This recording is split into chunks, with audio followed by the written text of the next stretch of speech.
enforcement has been under the microscope, especially for the last few weeks, with a lot of people calling for greater transparency. One way people are hoping to achieve this is through citizen boards, police review boards, which would allow you or me or just a regular citizen to sit with law enforcement on a regular basis and talk through some issues, maybe even review community complaints about officers' actions. Tonight, 4 in Your Corner's Rochelle Aline has taken a deeper look at how these boards are created and which local agencies have already set them up. Can y'all please say his name? Following the death of George Floyd, we've heard calls for police reform.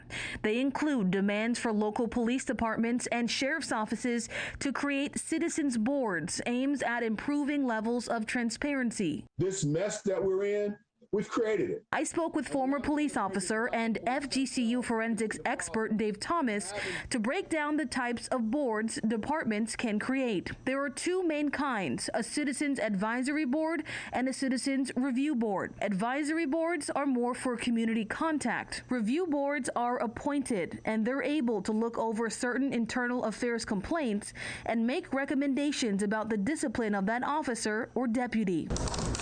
I reached out to a number of local agencies to see if they had one of these boards. 3 agencies confirmed that they do.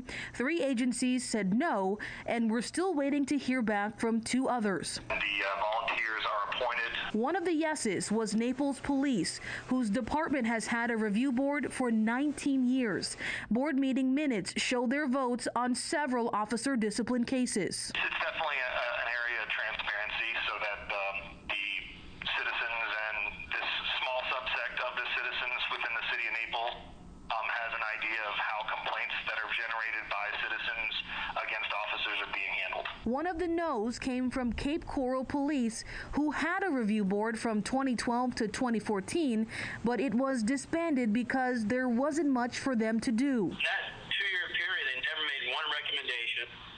There was no suggestions. Everything that we were doing was full transparency and accountability. Cape Police Chief David Newland says the reason there weren't many complaint cases for the board to work on was because the department is accredited by multiple agencies and has been for years, and is also held to intense scrutiny. Just for national accreditation for law enforcement, we have to comply with over 459 standards. Cape PD does, however, have an advisory council that meets with the chief every few months. While he does support community councils and advisory boards, Dave Thomas says the need for review boards wouldn't be necessary at all if more departments focus on transparency in all areas. If the police department or sheriff's office will clean up their house and have an office that was fair, and then post the outcomes of the investigations so that people could see them, then I think that